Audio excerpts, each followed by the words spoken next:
Hi hello नमस्ते दोस्तों, this is Raunak sir और मैं आप सबका स्वागत करता हूँ आपके प्यारे प्लेटफॉर्म आलसी इंजीनियर पे। दोस्तों आज के इस वीडियो में हम लोग देखने वाले हैं M3 मैकेनिकल का एक बहुत इंपॉर्टेंट यूनिट जिसका नाम है वेक्टर कैलकुलस, जिसके दो पार्ट्स बनते हैं, vector differentiation and vector integration. और उसका दिसंबर 2024 का एनसेम का पेपर सोल्यूशन। अब सोल्यूशन तो बहुत डिटेल में यहाँ पे लिखा हुआ है, लेकिन एक्सप्लेनेशन काफी शॉर्ट में रहेगा। और एक रिक्वेस्ट है, ये वीडियो आपको तभी बहुत अच्छे से समझ में आएगा जब आपने बेसिक्स करे होंगे। तो अगर आपने अब तक बेसिक्स नहीं किए तो प्लीज जाइए, टेक्स्ट बुक हो, टीचर्स ने कहीं सिखाया हो, कहीं ऑफलाइन क्लास लगाया हो, कहीं से भी बेसिक अच्छे से कर लीजिए। और अगर नहीं किए हैं तो फटाफट आलसी इंजीनियर के ऐप को डाउनलोड करके डेमो सेशन देख के अब इस यूनिट के टॉपिक्स बहुत अच्छे से कर लेना।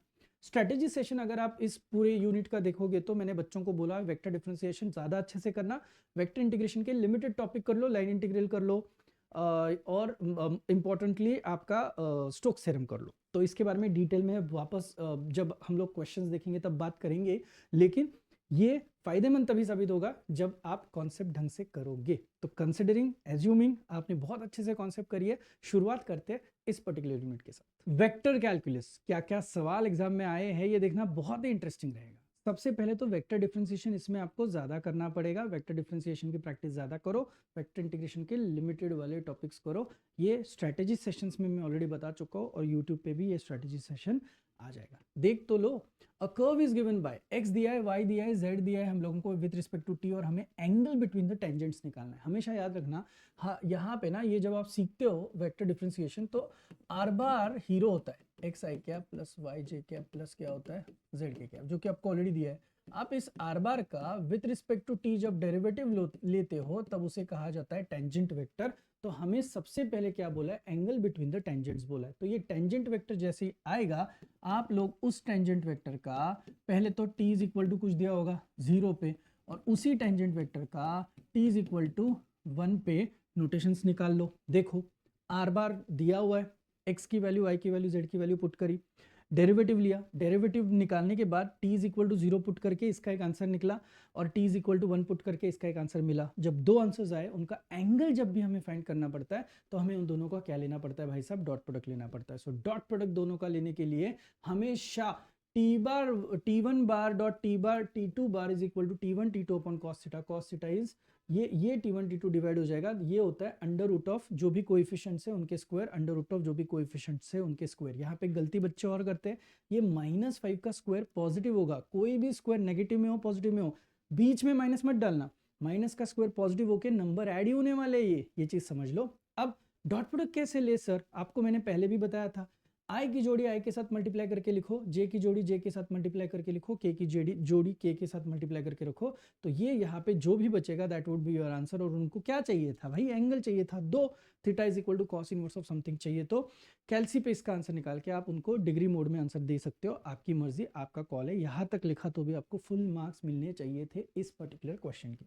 नेक्स्ट बी, हमें एफ बार दिया हुआ है कि नहीं, हमें वो इरोटेशनल प्रूव करना है। बहुत प्यारा सा समय है, जब भी कभी इरोटेशनल की बात आती है तो हमें डेल क्रॉस एफ बार यानी कि डिटर्मिनेंट का एक सेटअप होता है जिसकी वैल्यू हमेशा साम दाम दंड भेद, हमें उसका आंसर 0 लेके ही आना है। तो देखो भाई ये स्टैंडर्ड फॉर्मूला, F1 पुट किया, F2 पुट किया, F3 की वैल्यू पुट करी, और सब पुट करने के बाद जब मैंने इसका पार्शियल डिफरेंशिएशन डिटर्मिनेंट के हिसाब से ले लिया तो मेरा आंसर जो है वो सब मेहनत करने के बाद आंसर कितना आया देखो दोस्तों, ये जो आपको यहाँ पे दिखाई दे रहा है पूरा का पूरा गायब होके my answer in this case clearly comes out to be कितना आ गया, 0। अगर आंसर 0 आया तो आप बोल सकते हो कि therefore it is clearly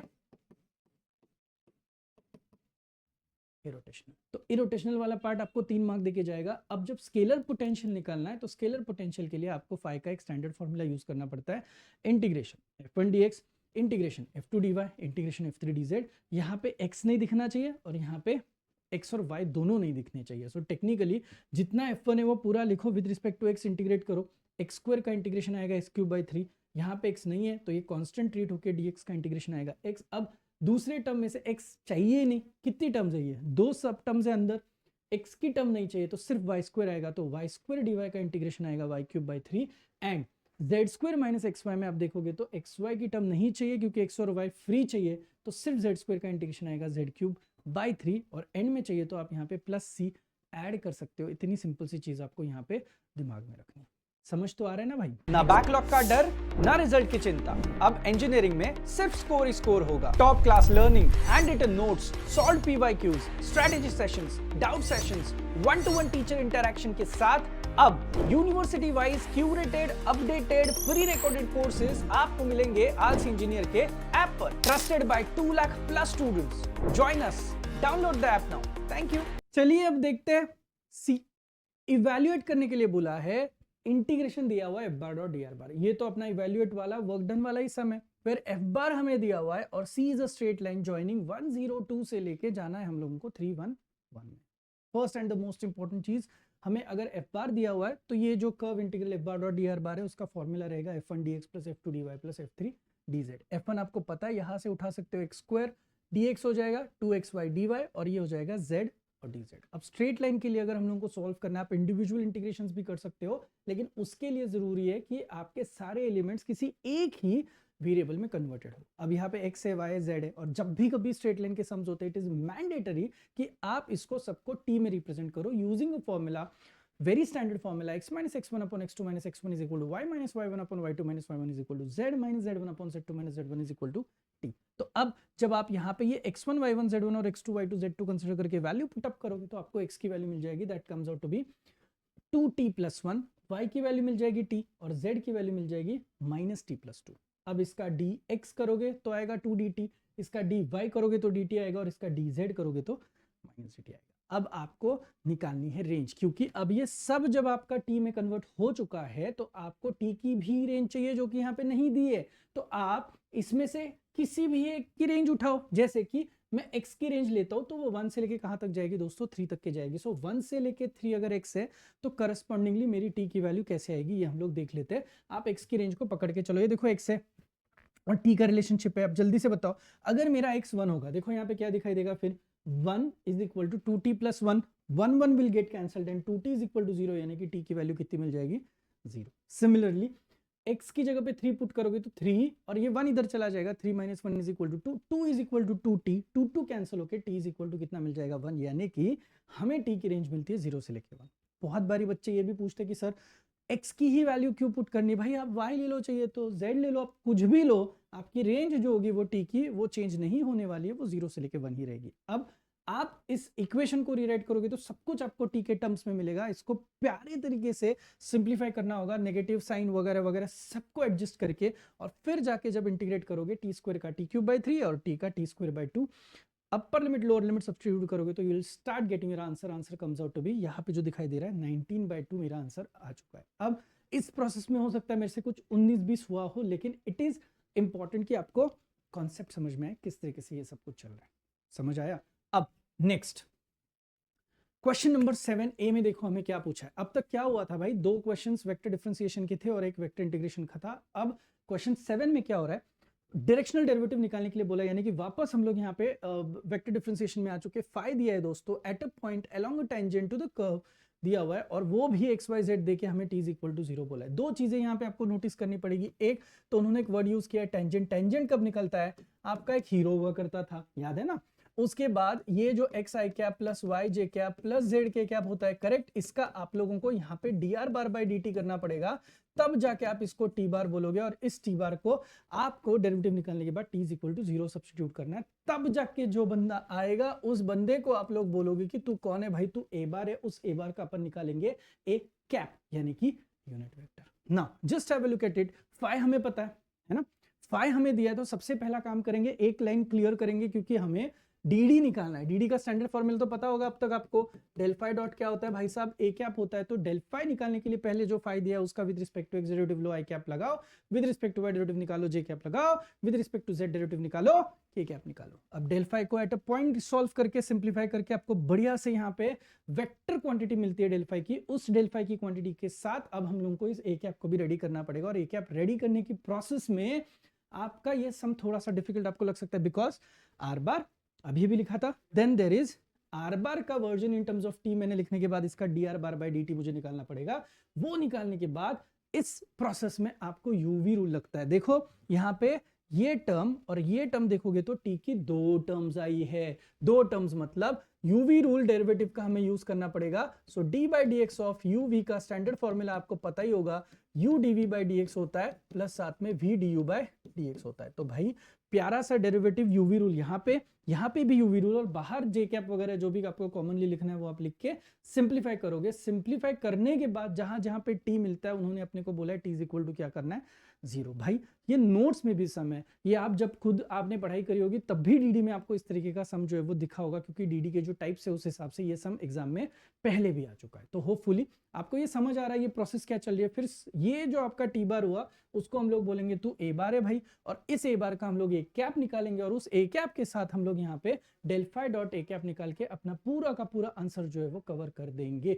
understood my point? Theme समझ में आई है? किसी तरीके से आपको यहाँ पे दिक्कत ना हो, आपको बहुत प्यारी तरीके से इस पूरे सम को सॉल्व करना था और आपके आंसर्स आपको लेके आने थे। अब नेक्स्ट क्वेश्चन हमें पूछा है, उसमें हमें फर्स्ट क्वेश्चन दिया हुआ है, उसको और एक और क्वेश्चन रहेगा। शो दैट बोला हुआ है del raise to 4 r raise to 4 is equal to क्या लिखा हुआ है दोस्तों, 120 लिखा हुआ है। अब सबसे पहले तो ये जो डेल रेस टू 4 है ना, इसके बारे में बात करते हैं। ये जो डेल रेस टू 4 है उसको हम लोग क्लियरली लिख सकते हैं as del square into del square, और ये डेल स्क्वायर का बहुत स्टैंडर्ड फॉर्मूला है जिसको मैं हमेशा फॉर्मूला नंबर 20 बोलता हूं। The formula is very standard formula है, double dash of R plus 2 by R into क्या होता है आपका, एफ डैश ऑफ आर होता है। अब लुकिंग इनटू दिस, अगर मैं डेल रेस टू 4 को तोड़ दूं तो ये डेल स्क्वायर बन जाएगा। अब डेल स्क्वायर अप्लाई करूं तो देखो इस फॉर्मूला को, ओरिजिनल फॉर्मूला को इसके साथ कंपेयर करने के बाद क्या आपको एफ ऑफ आर मिलेगा? जी हाँ, क्या मिला? R raise to 4। R raise to 4 को कंसिडर करके इसके दो वर्जन चाहिए हमें आंसर्स पुट अप करने के लिए, एफ डैश ऑफ आर और f double dash of r निकालने के लिए। एफ ऑफ आर आने के बाद उसका एफ डैश ऑफ आर निकालो, करेक्ट है, धक्का मारो स्ट्रेटेजी। एक और बार उसका डेरिवेटिव निकालोगे तो ये 4 3 12 और यहाँ पे क्या आएगा, आर स्क्वायर। वैल्यू सब्स्टिट्यूट करो, सिंप्लीफाई करो तो यहाँ पे बचता है 20 आर स्क्वायर, में से ये 20 वापस यहाँ पे बाहर आया, बचा कौन दोस्तों, del square of r square. वापस सेम फॉर्मूला 20 अपने को यूज करना है, और अब इस केस में कंपेयर करने के बाद 20 तो बाहर रहेगा ही रहेगा। अब आपका एफ ऑफ आर कौन हुआ, आर स्क्वायर हुआ, उसका एक बार का डेरिवेटिव 2r और बाद का डेरिवेटिव आएगा 2। वो आपके स्टैंडर्ड फॉर्म में सब्स्टिट्यूट करके काट कूट करके एडजस्टमेंट करोगे तो 20 into 6 your answer comes out to be 120 and proved. 5 mark का समय देखो कितना प्यारा समय। अगर आपको एक फॉर्मूला सही से आया ना, सिर्फ आपको मैच करना है और मैच करके आपके आंसर्स यहाँ पे लेके आगे बढ़ना है। अब इसका जो सेकंड सम है वो थोड़ा सा डिफिकल्ट है। इसमें A bar dot del into B bar dot del 1 by R is equal to this. Notes में मैंने इसको बहुत अच्छी तरीके से वैसे भी दिया है, बट आपको बता देता हूँ, हमेशा हम लोग लेफ्ट हैंड साइड को सॉल्व करने के लिए जाते हैं। लेफ्ट हैंड साइड को सॉल्व करना मतलब क्या है यार, देखो सबसे पहले हम लोग क्या करेंगे, इस डेल ऑफ 1 बाय आर पे अटैक करेंगे। किस पे करेंगे, डेल ऑफ 1 बाय आर। अब स्टैंडर्ड फॉर्मूला जिस हिसाब से वेक्टर आइडेंटिटीज को हम लोग यूज कर रहे हैं, भाई डेल ऑफ आर का जो आंसर होता है डेल ऑफ 1 बाय आर, तो वो होता है आपका इसका डेरिवेटिव और चिपकाओ किसको, आर बार बाय आर को। जो टर्म बनेगी उसको बाहर से बी बार के साथ डॉट प्रोडक्ट लो, लिया, अच्छे से लिखो, लिखा, बाहर से एक और बार डेल ले लो। अब सर बताओ ना एक बार यहाँ पे कौन से फॉर्मूले यूज होते हैं। देखो इन सारे फॉर्मूलाज को आपको प्रैक्टिस करना जरूरी है। F dash of r into यहाँ पे लिखा है r bar by r. Next del of यहाँ पे यूवी का भी फॉर्मूला लगता है, यू डेल वी प्लस यहाँ पे वी डेल यू का भी फॉर्मूला यूज होता है। उसके बाद यहाँ पे एक और फॉर्मूला यूज होता है दोस्तों, del of b bar dot are bar वाला कोई एक फॉर्मूला है, del of b bar dot are bar always comes out to be how much, b bar. ये तीन स्टैंडर्ड फॉर्मूला जिनको यूज करके आप इसको बहुत अच्छी तरीके से सॉल्व कर सकते हो।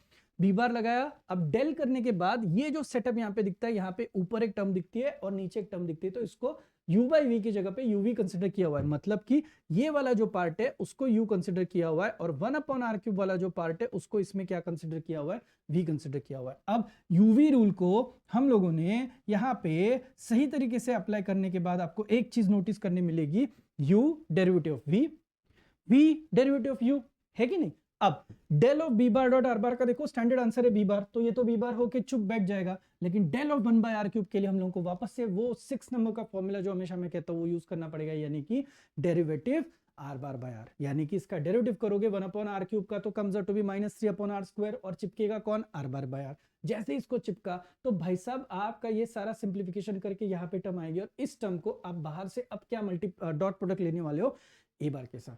ए बार के साथ डॉट प्रोडक्ट लेने के बाद ए बार दोनों के लिए मल्टीप्लाई हो जाएगा अंदर, तो ये हो जाएगा A bar dot are bar B bar dot are bar 3 upon R raise to 5, पहली टर्म आ गई। और ए बार वापस इसके साथ जाएगा तो A bar dot B bar upon क्या बन जाएगा, R cube. And that's it दोस्तों, ये था आपका प्रूफ। आई नो थोड़ा सा डिफिकल्ट है, जो लोग अच्छे से वेक्टर आइडेंटिटीज करके जाने वाले हैं उनको ये दोनों में से कोई एक सम तो वैसे भी सॉल्व करने के लिए इमीडिएट आ जाएगा, इतना डिफिकल्ट नहीं था। नेक्स्ट, वापस से स्टोक्स थ्योरम के ऊपर हम लोगों को यहाँ पे डील करना है। मैं वापस आपको बता रहा हूँ दोस्तों, आपको वेक्टर डिफरेंशिएशन के यूजुअली दो सम्स आते हैं और एक सम आता है, वो आता है आपका वेक्टर इंटीग्रेशन का। तो स्टोक्स थ्योरम को जब आप डील करते हो तो आपको यहाँ पे जो ऑब्जेक्ट दिया है, देखो del cross f bar dot n cap ds दिया हुआ है। स्टोक्स थ्योरम तो आपको पता है, double integration is equal to क्या होता है, सिंगल इंटीग्रेशन। ये इंटीग्रेशन मतलब लाइन इंटीग्रल ही होता है। अब देखना, एफ बार हमें दिया हुआ है और हमें सरफेस भी दिया है x square plus y square is equal to 1 minus z, और यहाँ पे कैडबरी एलिमेंट दिया है यानी कि z is greater than equal to 0। अब जब ग्रेटर देन इक्वल टू 0 लिया है तो इमीडिएट अपॉर्चुनिटी को ग्रास्प कर लो और z इज इक्वल टू 0 ठोक दो। z इज इक्वल टू 0 यहाँ पे ठोकोगे तो आपको यहाँ पे आंसर क्या दिखाई देना शुरू हो जाएगा, x square plus y square is equal to clearly 1 दिखाई देगा, यानी कि आपका पूरा सम कन्वर्ट हो चुका है। अब सर्कल में, और सर्कल के लिए स्पेसिफिकली सॉल्विंग की प्रोसेस होती है, एक्स को हम लोग ए कॉस थीटा में यानी कि आर कॉस थीटा सब्स्टिट्यूट करते हैं, वाई को हम लोग आर साइन थीटा के हिसाब से सब्स्टिट्यूट करते हैं, डीएक्स डीवाई आ जाएगा और थीटा की रेंज होती है 0 से लेकर 2 पाई। ये सब्स्टिट्यूट किया, वैल्यूज डाली, फिर यहाँ पे रिडक्शन फॉर्मूला यूज हुआ 0 से लेकर 2 पाई। रिडक्शन फॉर्मूला थोड़ा बहुत आपको पता होगा, प्लीज यहाँ पे याद रखना, रिडक्शन फॉर्मूला आपको आना चाहिए। इसको 4 इंटू अपने अड्डे पे हम लोग लेके आए 0 से लेके पाई बाय, यहाँ पे बन जाएगा clearly pi by, just second, 4 into pi by 2 बनना चाहिए था ये।